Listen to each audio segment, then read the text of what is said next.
Voilà. Bezrat Hashem, on va voir aujourd'hui la mida de Mahamido à la Emet. Mahamido à la Emet, c'est-à-dire que dans un échange, euh, le souci, dans un débat talmudique ou autre de Torah, le souci unique, pas le souci principal, le souci unique, c'est celui de la vérité. Lorsqu'on étudie la Gemara, Chazal, outre l'immense sagesse indescriptible qu'on découvre, c'est un Sefer Moussar, parce qu'on voit que des hommes géniaux avaient pour unique souci le Hémet. Il n'y avait pas donc moi et la vérité, moi qui véhicule la vérité, il y avait uniquement la vérité. On le revoit évidemment à plusieurs reprises dans la Gemara, marqué que dans Psachim Samechvav, marqué qu'il y avait des Nessiim qui s'appelaient Bnei Betera, et un jour Pessah, Erev Pessah tombe un Shabbat, on ne savait pas trop, il faut décrire, ce n'est pas le sujet dans les détails, mais on ne savait pas trop si le Korban Pessah était Doché Shabbat. La Shrita du Korban Pessah était Doché Shabbat, et on leur a dit qu'il y a quelqu'un qui s'appelle Hillel, et qui vient donc de Bavel, qui vient et qui a étudié avec Shmaya et Avtalion, et qui connaît la halachot. Cette halakha, il l'a amené, donc effectivement, il leur a prouvé que Shritat Korban Pesach Doché Shabbat. Donc imaginons que vous avez un nassi. Le nassi, c'est un nassi, c'est un titre particulièrement prestigieux. Alors, il y a une halakha qui lui échappe. Et puis il y en a un qui n'est pas du tout nassi et qui tout d'un coup, un nouvel arrivé, qui connaît cette halakha. Est-ce que qui que ce soit dans l'histoire pourrait céder sa place à cette personne qui connaît une halakha que le nassi ne connaissait pas? C'est sûr que non. Si ce n'est un Talmid Chacham. Et Bnei Betora, ce jour-là, on dit, ok, si tu connais, tu as tellement fréquenté Shmaya Avtalion, alors on te cède notre place de Nassi à Sanhedrin. Et c'est ce qui va permettre à Hillel Azaken, propulser Hillel Azaken au rang de Nassi à Sanhedrin. Est-ce qu'il y a quelqu'un qui peut... Il n'y avait pas... il n'y avait pas leur personne et le Hémet, il y avait uniquement le Hémet. Ce qu'il faut pour diriger le Ham Israël, la personne la plus digne, la plus apte à cela, c'est ça le Hémet. Alors si c'est ça le Hémet, c'est la seule chose qui existe, c'est la vérité. Le Hémet, c'est la seule chose qui existe. Il n'existe rien d'autre. Dans la Gemara, on voit plusieurs reprises dans le chasse. Dvarim shamarti lifnechem tahutem beyadi. Il arrive au Beth Midrash, il dit, vous savez ce que je vous ai dit? Je me suis trompé. Il y en a qui pourraient un petit peu arrondir les angles. Bon, je n'ai pas dit ça comme ça. Il y a le souci unique de la vérité. Il n'y a aucun autre souci personnel. On le voit aussi, toujours quelque chose qui touche beaucoup et qui est frappant, dans Shimon HaMasuni, marqué dans Kiddushin, d'Afnun Zayin, et encore dans d'autres endroits dans le Chasse, qu'il y avait un chacham qui s'appelait Shimon HaMasuni. Haya Doresh Kol Etim Shebatorah. N'est-ce pas? Sachita, c'est qui Shimon HaMasuni? Tous les etim de la Torah. Bereshit bara Elokim et hashamayim ve'et haaretz. On aurait pu marquer Bereshit bara Elokim hashamayim ve'haaretz. Et hashamayim ve'et haaretz. Qu'est-ce qu'il vient faire le et? Il était d'Oresh. Donc, c'est-à-dire, lui, c'était Shimon HaMasuni, le projet de sa vie, entre guillemets, c'était d'être Oresh kol etim shebatorah. Chaque et, il lui donnait une signification. Verachatz et kol besaro bamaim, et hatafel libsaro. C'est-à-dire que quand on nous demande, la Torah nous demande de nous tremper dans le mikveh, il y a marqué Verachatz et kol besaro bamaim, et cet afel libsaro, c'est que même les séharot, les cheveux aussi, doivent être complètement sous l'eau. Ça, c'est Shimon HaMasuni. Tous les etim shebatorah. Ad she'igia le et Hashem lokechatira. Il est arrivé donc au pasuk de et Hashem lokechatira. Bon, ok, bon, alors il dit quoi? Il y a autre chose que l'on doit craindre à part Hashem. Ve'ahavta et Hashem elokecha. Là, ça le dérangeait pas. On peut, mais la Torah, c'est aval. Tira, la ira, c'est que Hachem. Est-ce qu'il y a lieu de craindre quoi que ce soit d'autre à part Akadosh Baruch Hu? Il n'y a rien. En ira, chutz be Hachem. Donc forcément, il se dit, alors, donc il a dit, ok, bon, s'il y a marqué et Hachem Lokichatira, c'est que j'ai fait une erreur. Attends, Ribono Shalom, toute ta vie, tu as été Doresh tous les étim chez Batora. Shimon HaMassouni, dès qu'on l'entend, on dit et. Ce qu'il est Doresh sur le et, c'est son chion. Un jour, il dit, ça y est, j'arrête Rabota et tout. Pourquoi? Keshem shekibalti sachar à la drisha, kach kabel sachar à la prisha. De la même manière que j'étais dans la recherche du Hémet lorsque j'ai été Doresh le et, maintenant j'arrête. C'est aussi le Hémet. Hachem, il récompense une personne en quête du Hémet. Ça, c'était le Hémet. Après, il se rend compte que le Hémet, c'est pas ça. Et il est prêt à remettre en question un projet de vie pour la vérité.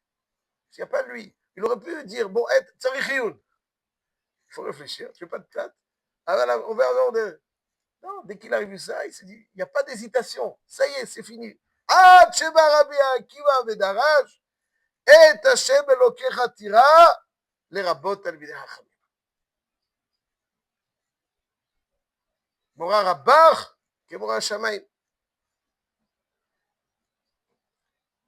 Le sentiment qu'on a d'ailleurs toujours, c'est que quand on voit Shimon HaMassoudi renoncer à un projet de vie, parce que pour le Hémet, alors là, Bémet, il y a lieu de craindre, de respecter.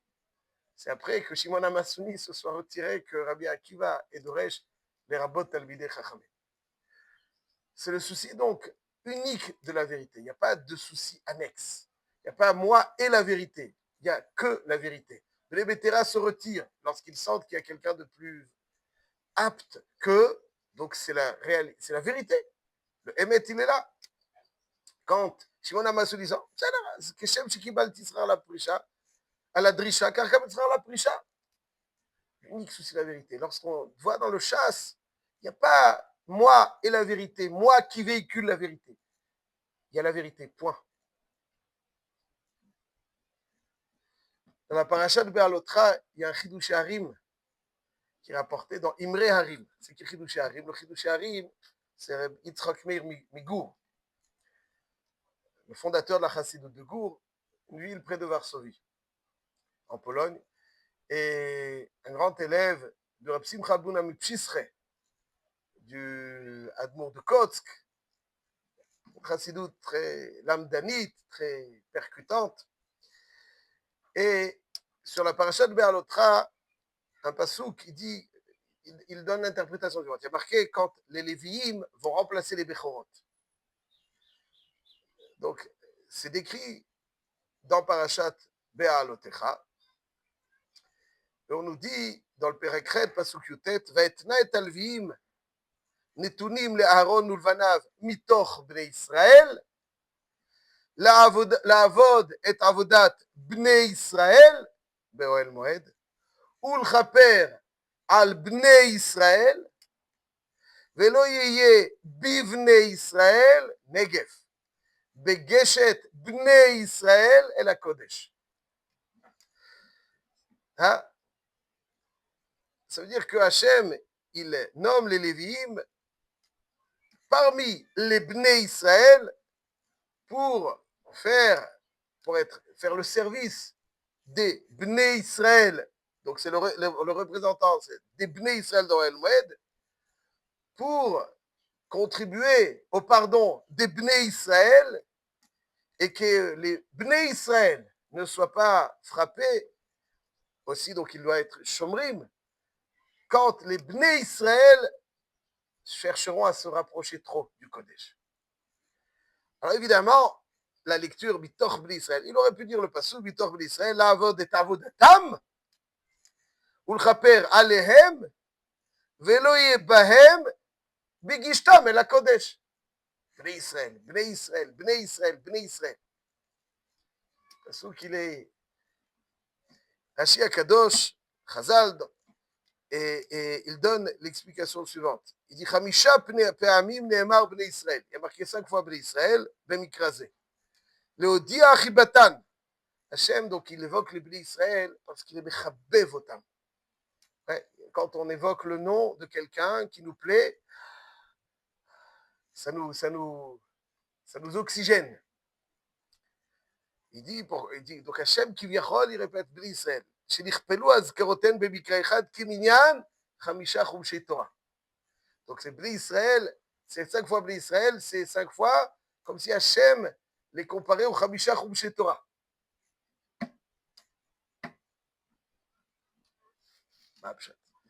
Pourquoi chamisha chumshei Torah? Peut-être Shisha Sidrei Mishnah, Aseret Adiberot, hein? מה העניין לישראל comme חמישה חומשי תורה? מה הפשט? Alors, le Chidush arrive, lui dire ce qu'il dit, c'est très clair, je pense. Il y a un midrash très célèbre, donc il montre ce souci unique du Hémet, hein, c'est ça que je veux dire. Un midrash très célèbre sur un pasouk de Teilim Pehe.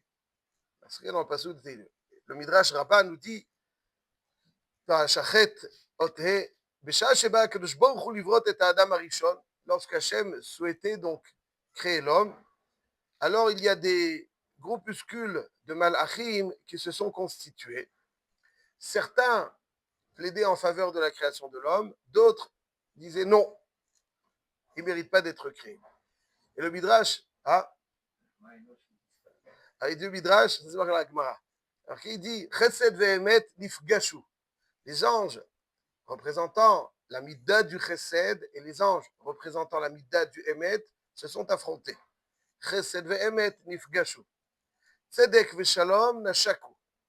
Les anges représentant la midda de la tzedaka et les anges représentant la midda du shalom étaient aussi affrontés, se sont affrontés.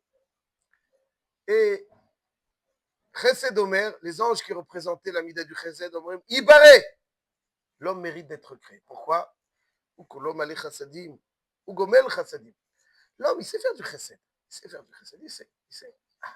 Il mérite d'être créé, c'est bien. Certains groupes des malachim disaient Alibaré.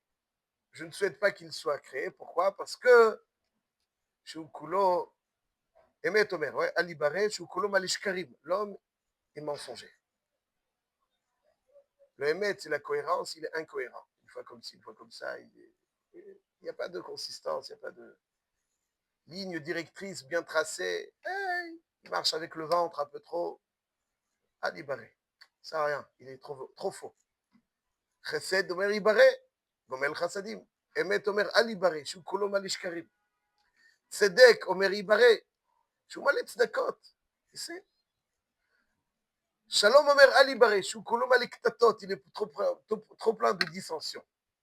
Alors qu'est-ce qui se passe? Les malachim, ils sont pas d'accord. Les malachim.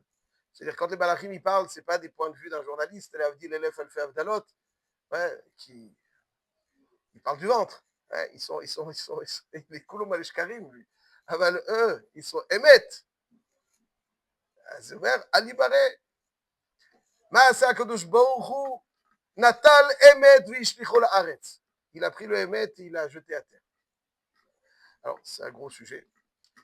Le Maral de Prague, dans les Tiva Emet, je crois Perek, il dit que il a pris le Emet, c'est-à-dire la Torah Kedosha, qui est la seule chose qui émet dans le monde.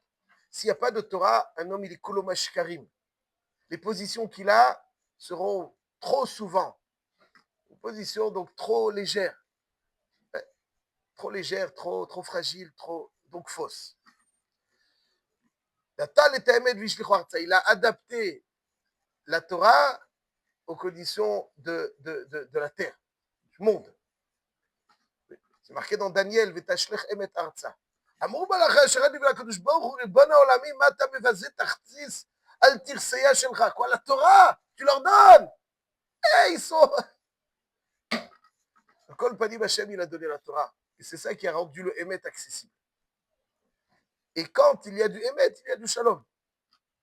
Mais sans ça, il n'y a pas de Emet. Plus un homme est rattaché à la Torah c'est Torah Emet. Asher Natan lanu et Torato, Torah Emet. Il n'y a que comme ça qu'il y a le Emet. Tout celui qui pense qu'il vit dans le Emet et qui ne vit pas avec la Torah, il vit dans le Sheker.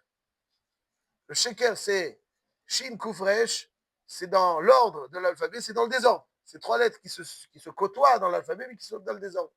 Kufreshin. Le Emet, c'est Aleph Mem Tav. Le premier, milieu et la fin, 13, c'est Echad, c'est la cohérence. Pour être cohérent, il faut être Torah. Sinon, tu vis n'importe comment. Comme si, comme ça, en fonction de tes envies du jour, du menu du jour. En fonction du vent qui souffle dans les médias ou autre. Il n'y a pas de consistance. Rien. Il pense comme ça, après il pense comme ça, après l'obsession de plaire aussi, ça fait que l'homme, etc., etc. Ça, c'est le Emet. Les Bnei Israël, c'est Yachar El. Israël, ils sont dotés d'une droiture divine.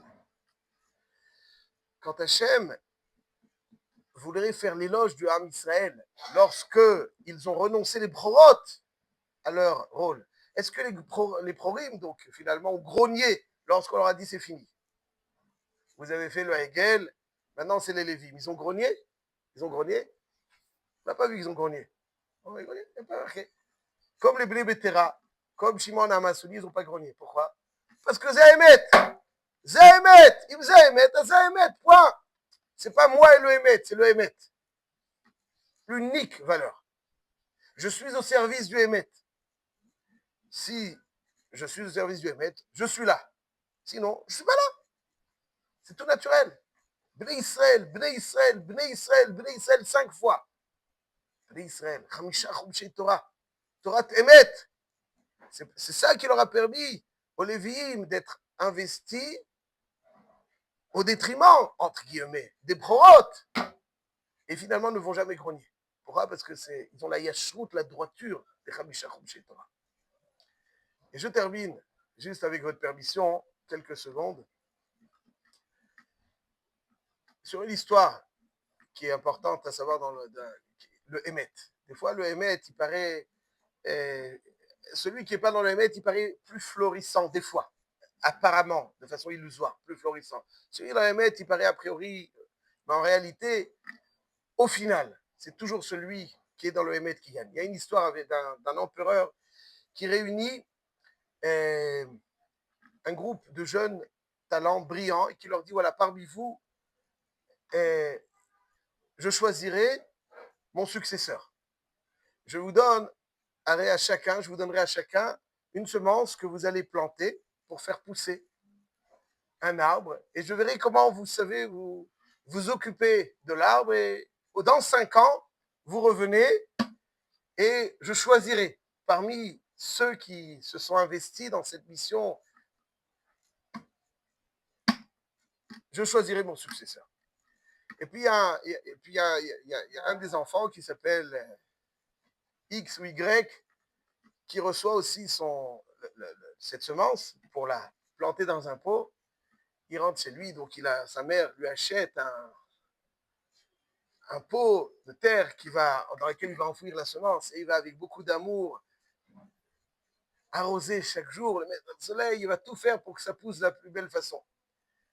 Les semaines passent, les mois passent, rien n'apparaît. Et les copains qu'il rencontre, ils disent, ah, ça y est, ça a commencé à pousser. Il commence son truc. Et il dit,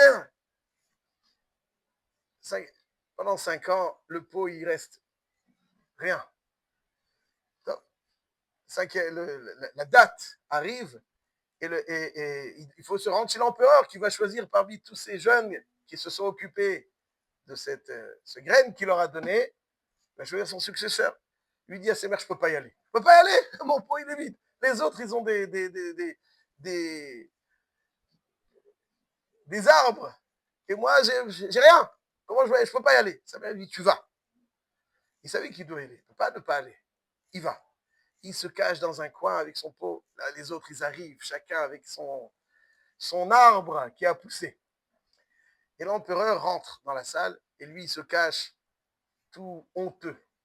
Il observe et il exprime son admiration devant toutes ces belles plantes. Et lui, il est dans un coin, tout d'un coup, l'empereur l'observe. Il se dirige vers lui. Il lui demande son nom Et il lui dit, voilà, Sa Majesté, c'est... Et l'empereur dit, c'est lui que je choisis en tant que successeur. Tout le monde se moquait de lui. Et il dit, c'est lui que je choisis en tant que successeur. Pourquoi? Il dit, la semence, la graine que je vous ai donnée, c'est une graine que j'ai cuite, qui ne devait donner aucun résultat. Vous, vous avez changé la graine pour me plaire. Vous avez une graine qui va, quand vous avez vu que ça ne poussait pas, vous avez une autre graine. Lui, il est émette. Lui, il est émette. Ce que je lui ai demandé de faire, il le fait. Et effectivement, ça n'a pas poussé. Des fois, on voit des gens qui paraissent florissants, mais quand ils sont cool au shaker. Quand quelqu'un dit cool au shaker, il peut donner les plus belles, plus beaux chapeaux, les plus belles cravates et les plus beaux je ne sais quoi. C'est du shaker. Et finalement, il terminera nul. Alors qu'il y en a qui sont plus discrets, qui s'investissent davantage dans le Hémet. Et a priori, dans un premier temps, ils paraissent moins florissants. Mais eux, ils sont dans le Hémet. C'est eux qui finalement succéderont et deviendront empereurs. Ça, c'est la qualité du Hémet. Et c'est la qualité de Chazal. C'est Ma'amidou à la Hémet. C'est comme ça qu'on acquiert donc la Torah.